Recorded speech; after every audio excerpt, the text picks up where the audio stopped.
የሰላምዬ ስቃይ እንደቀጠለ ነው። በአቶ ኃይሉ እንግዲህ የገዛ እህቱን ንብረቷን ለመውረስ በማለትም የሚያደርገው ስቃይ አሁን ሰላምዬ ህይወቷን እንድታጣና ራሷን እንድትጠላም አደረገ።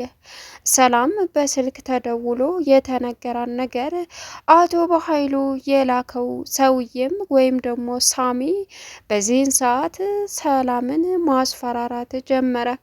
ሰላምዬ የመጨረሻ ራሷን ስታም ወደቀች። ህይወቷ አደጋ ላይ እንደሆነ እንግዲህ ብሌን ገምታ እያለቀሰች ትገኛለች። በጣም በሚያሳዝን ሁኔታ ቃልና አቶ በኃይሉ አልማዝን ሸኝተው ወደ ክፍለ ሀገር አሁን የሰላምዬን ንብረት እያስፈራሩ ወደ ራሳቸው ለመውሰድ ይታገላሉ። በዚህን ሰዓት ሰላም የመጨረሻ ልቧ ተሰበረ። ሰላምዬ እንግዲህ ለብሌን እየተከራከረችና ብሌንን እናቷን ገድዬባታለሁ ከዚህ በኋላ ማንም ሰው ምንም ሲል እንዳልሰማ በማለትም ቃልን ብታስጠነቅቃትም ቃል ደግሞ የመጨረሻ እየተናደደች ትገኛለች። ለዚች ለገረድ ብለሽ እኔን እንደዚህ መናገር የለብሽም በማለትም እንግዲህ ቃል አሁን ከሰላም ጋር ያላት አቅራቦት በጦርነት ሆኗል። ብሌን ደግሞ እንደዚህ እንድትሆን ስለማትፈልግ ምንድን ነው የተፈጠረው ብትልም ግን አሳዛኙ ዜናን ልትሰማ አልቻለችም። ሰላም ውድና የተከበራችሁ የስኬት ሚዲያ ቤተሰቦች እንዴት ናችሁ? ላይ ሰላማችሁ ይብዛልኝ። ለዚህ ቻናል አዲስ የሆናችሁ ሰብስክራይብ እያደረጋችሁ ቪዲዮውን እስከ መጨረሻው ተከታተሉ። እንግዲህ በሚያሳዝን ሁኔታ ሰላምዬ ያልሰራችው ወንጀል ውስጥ ገብተሻል ብሎ የገዛ ወንድሟ በኃይሉ እያሰቃያት ይገኛል ማለት ነው። ሰላምዬ ራሷን ስታ በመውደቋ ምን አጋጠማት? እጅግ በጣም በሚያሳዝን ነገር ልቧ ተሰብሮ ሰው ገዳይ ነኝ ነብሰ በላ እያለች ራሷን ታሰቃያለች። ነገር ግን እውነታው የገዛ ወንድሟ በኃይሉ አልማዝን ገደልኩ ብሎ ብዙ ብር በመክፈልም አልማዝ ከዛ እንድትወጣና እንግዲህ ወደ ክፍለ ሀገር እንድትሄድ ጠቃሚ ገንዘብ እንዲሰጣት ተስማሙ። ነገር ግን ለአልማዝ ገንዘቡን ሊሰጣት ሳይሆን እርግጠኛ ነኝ ሊከዳት ነው። እኔን ማመን ካልቻልሽ እንደምገልሽ ጠንቅቀሽ ስለምታቂ ቀጥታ ታምንኛለሽ በማለትም አልማዝን ከዛ እንድትወጣ ተዳጊም ጋር አደረጉ። እናም አልማዝ በህይወት አለሽ ትትላትም ምን ሆኜ ነበረ አለች ቃል ዘላ ስታቅፋትም የመጨረሻ የተናደደችው አልማዝ ደግሞ ልታቅፊ ተሞክረች እዛ አለቻት። እናም ለሰላም እንንገራት በህይወት እንዳልሞተች ስትልም አትንቀልቀይ አርፈሽ ተቀመጭ በማለትም ቃልን አስተዋል። ሳሚና ዳግም ተቧከሱ በብሌን የተነሳ። ሳሚ እንግዲህ ብሌንን እያስፈራራት ይገኛል። ብሌን ከዚህ ቀደም ቸኮሌት ተሰጥቷት እናም ቃልን ለማናደድ ብላ ያደረገችው ነገር ትልቅ ወጥመድ ውስጥ ከሳሚ እጅ እንድትገባም አድርጓታል። ህይወቷን ሲኦል እንደሚያደርገውና እንዲሁም ደግሞ ተዳግም ቀምቶ እንደሚወስዳት ዳግምንም አስፈራራው። ዳግም ግን እሷን የሚነካብኝ በፍጹም ስለማልፈቅድ አጠገቧ ድረሽ እንዳትል በማለትም ሳሚን ደበደበው። በዚህን ሰዓት አንተን አልነካም እሷ ሴት ስለሆነች ፊታችን በማለትም መለሰለት።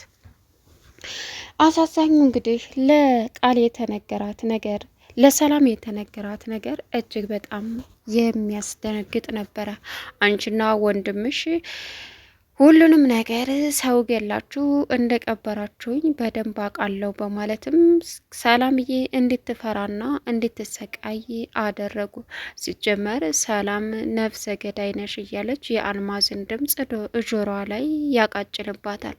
እናም ቃል በዚህን ሰዓት የእውነት እኮ የገደለች መስሏት ሴትዮዋ ጨልላለች በማለትም ለአቶ ኃይሉ ደወለችለት። እናም ማስመሰልሽን ቀጥይ፣ ገና ወደፊት ብዙ ነገር እናደርጋለን፣ እያስፈራራን ንብረቷን በሙሉ ወደኛ እንወስዳለን በማለትም ነገራት። በጣም ያሳዝናል። በዚህን ሰዓት ብሌን እናቷ ጋር ሄዳ ወይዘሮ ገነት ጋር ሄዳም የተነገሯት ነገር አስደስቷታል። እናም ያኮ ጓደኛሽ መጥቶ ደስ በሚል ሁኔታ አስቤዛ ይዞ መጥቶ ጠየቀኝ ሲሏትም በጣም ተደሰተኝ። ማን ነው እሱ አለች። ዳግም እንደው የተባረከ ልጅ ነው ስትላትም ደስ አላትና ወደ ዳግም ለመምጣት ስለቸኮለች በቃ ልሄድ እማዬ አለቻት። እንዴ መቼ መተሽ መቼ ተቀመጥሽና ነው የምትሄጂው ሲሏትም እማዬ ስራ አለብኝ ሰላም ልበልሽ ብዬ ነው ወደዚህ የገባሁት አለቻት። በዚህን ሰዓት እሳቸውም ግራ ተጋብተው እሺ በማለትም ብሌን እየተቻኮለች ወደ ዳግም መጣች። የዳግምን በር ስታንኳኳ ዳግም ከፈተላት። ብሌን አላት። ወይ ዳግም አለችው። እቅፍ አደረገችው። እሱም ግራ ተጋባና እቅፍ አደረጋት። በዚህን ሰዓት ብሌኔ በሰላም ነው? ዳግም በጣም ነው የማመሰግነው። ለምን ደግሞ የራስ ሰው መመስገን ጀመረ ወይስ ደግሞ የኔ አይደለህም እያልሽ እያራቅሽ ነው ሲላትም እንደዛ አይደለም አለችው። ከዛም ነይ ግቢ አላትና አልፈው ቁጭ ባሉበት ሰዓት እንግዲህ ወደ ዳግም አልጋ ላይ ገደም ብለው የወደ ወዳቸውን ማውራት ጀመሩ። በዚህን ሰዓት ሰራለሽ እንዴ? የለኝም ጨራርሻለሁ። ታዲያ ለምን ወክ እያደረግን አንመጣም አላት። እሺ አለችው። ከዛም በጣም እኮ ነው የምትመችኝ እኔም አለች። ምን ድገሚ እስኪ አላት። አልደግመም ስትል ተቀላልደው እንግዲህ ዳግምና ብሌን ከቤት ወጥተው ወክ እያደረጉ ለመምጣት ባሰቡበት ሰዓት ቃል ብሌንንና ዳግምን አየቻቸው። ይች ገረድ ምን አባቷ እየሰራች ነው ደግሞ ዳግም ክላስ አለች። በዚህን ሰዓት በኃይሉን እያወራች ስለነበረ ምንድን ነው ሲላትም አይ ምንም እና እዚህ የሆነ ነገር አይቼ ነው በኋላ ደውልላለሁ አለችና ስልኩን ዘጋችበት። እሱም እሺ በማለት ስልኩን ዘጋ። ከዛም ብሌን የት አባሽ ልትሄጂ ነው አለቻት። ነይ ስትላትም ሄደች። ምን አባሽ ነው የምትሰሪው? ጭራሽ ስራ ትተሽ ወንድ ጋር መጃጃል ጀመርሽ አለቻት። አንቺ እንደምታስቢው በአይንሽ ያላየሽውን ነገር አትናገሪ ቃል፣ እኔ ምንም አላደረግኩም። በዛ ላይ ደግሞ ስራ ጨርሻለሁ፣ እትዬን ደግሞ አስፈቅጃለሁ አለቻት። እና እሷ ስራ ስሬ ካላለችሽ አንቺ አሰሪም ማለት ነው? ምን አይነት ድፍረት ነው አንቺ ገረድ፣ ስራሽን ረሳሽው እንዴ አለቻት። በዚህን ሰዓት አልረሳሁትም፣ ግን ደግሞ ስላስፈቀድኩኝ በቃ እና ነይ ግቢ አሁን ስራ ስሪ፣ አማዝሽ ሌላ ስራ አለ አለቻት። ይቅርታ መስራት አልችልም። ለምን? እትዬን አስፈቅጃለሁ፣ እንደምታይ ልሄድ ነው። የት አባሽ ነው የምትሄጂው? ምን ነው የሆነ ቦታ ስትላትም ቃል የመጨረሻ ተናደደች። አንቺ በሽተኛ አለቻት። ምን ነው ችግር አለ? አይ አሳይሻለሁ ማን እንደሆንኩኝ አለቻት። ከዛም ቃል ዳግም ዝም ብሎ መመልከት ጀመረ። እናም ምን አባሽ ነው የምትይው? ምን እያለችሽ ነው አላት። ምንም ዝም ብላ ነው። እንግዲህ ወክ እያደረጉ እያለ ዳግም በሚገርም ሁኔታ ሱቅ ደርሼ ልምጣ በማለትም ሄደ። ብቻዋን ቁሟ እንዳለ ሳሚ መጣ። አንቺ አላት። አዎት እኔ ማን እንደሆንኩ አታውቂኝማ፣ አንቺ ነሽ በእኔ ህይወት ላይ የምትጫዋቹ አላት። ማን ልበል አላውቅህም ወንድሜ አለችው። በዚህን ሰዓት አይደል ባክሽ ባለ ቸኮሌቱ ልጅ ነኝ፣ በእኔ ላይ ስትቀልጂ ነበር አይደለ? እኔን ቀጥረሽ ሀውልት መስል አቁመሽ ስትጫዋችብኝ አላት። ይቅርታ ወንድሜ፣ ለቀልድ ነበር እንደዛ ያደረኩት፣ ትልቅ ስህተት ሰርቻለሁ አለች። ጭራሽ ለቀልድ? ምን ነው አስቤበት አይደለም። ለቀልድ ያደረግሽው ነገር ምን ያክል ዋጋ እንደሚያስከፍልሽ ጠብቂ፣ እገልሻለሁ አላት።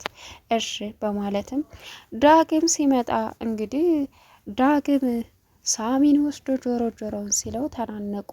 እኔ እንትን አልነካም ግን ደግሞ ይችን አብራህ ያለችን ሴት አይኔ እያየ የራስ ያደርጋታለሁ እመነኝ አለው። በሷን ቀልድ አላቅም። አንተ ቆሻሻ አይደብርህም እንዴ እሴት ልጅ ላይ ይህን ያክል እጅን የምታነሳው? በማለትም እንግዲህ ዳግምና ሳሚ ተናነቁ። ብሌን በዚህን ሰዓት እባክህ ተው ተው በማለትም እንገላገለቻቸው። እናም ወደ ቤት ተመለሱ። ሌላው አቶ በኃይሉ ሳሚን ሰላምን አስፈራራት አለው። አንቺ ሰው ገለሻል፣ ከወንድምሽ ጋር ተባብረሽ ሰው ገለሽ እንደቀበርሽ በደንብ አውቃለሁ፣ መረጃው ደርሶኛል አላደውሎ አይገርምም። ከዛም ምን አለች? አዎ ሰምተሻል። ስለዚህ እንግዲህ አቶ በኃይሉ በጣም ያሳዝናል። እንደዛ ሲያደርጋትም አሁን ስቃዋን እያበዛን የምንፈልገውን ነገር በሙሉ ወደ ራሳችን እናመጣለን አለ። ቀጠለና እንግዲህ ብሌን ለሰላምዬ ሻይ አፍልታ ይዛ እየመጣች ነበር። በእርግጥ ቃልና ሰላም አሁን ጦርነት ሆነዋል። በአንቺ ምክንያት ነው እዚህ ወጥመድ ውስጥ የገባሁት። የረሳሁልሽ መሰለሽ እንዴ አለች። ለምንድን ነው እማዬ ብሌን እንደፈለገ ከጎረምሳ ጋር እየወጣች የምትሄደው ለምንድን ነው አለች። ምን አረገችሽ? እየሰደበችኝ አመናጭቃ በሰው ፊት አዋርዳ አለቻት። ብሌን እንደዚህ የምታደርግ አይደለችም። ቆይ ልጅቷ ምን አድርጋሽ ነው? የረሳሁልሽ መሰለሽ እንዴ? ባንቺ ጦስ እኮ ነው እዚህ እናቷን ገድዬ እዚህ ውስጥ የገባሁት። አንቺ ምንድነሽ አለቻት። ምንድን ነው የምትፈልጊው ከሷ? እማዬ ለዚች ለገረድ ብለሽ እኔን እየተቆጣሽ ባልሆነ አለቻት። እና ብሌንን ከዚህ በኋላ የነካ እመኘኝ፣ ከፈለግሽ ልጄ ነሽ ብዬ ነው እንጂ ያደረግሽውን አልረሳሁልሽም፣ አስወጥቼ ነበር ማባረረሽ አለቻት። ምን ለዚህ ለገረድ ብለሽ? አዎ ገረድ ሰው አይደለም ያለሽ ማን ነው? ለመቀየር ጊዜ ጥሏት እንጂ ካንቺም ከኔም በላይ ትበልጣለች። ከዚህ በኋላ ብሌንን ብትናገሪ እመኝኝ ሌላ ችግር ነው። አርፈሽ ማትቀመጪ ከሆነ ከዚህ ቤት ተውጫለሽ አለቻት። እንዴት እንደዚህ ትናገርኛለሽ እማዬ? የመጨረሻ ነው የሚሆነው። ወይ እሷን ወይኔን መምረጥ ትችያለሽ አለቻት። እንግዳውስ ከዚህ በኋላ ብሌን ላይ ማንም ሰው ሲናገራት ማየት አልፈልግም። እሷ ጨዋ ምስኪን ሴት ናት አለቻት። ቻናሉን ሰብስክራይብ እያደረጋችሁ ከቪዲዮ ጋር መልካም ቆይታ ይሆንላችሁ።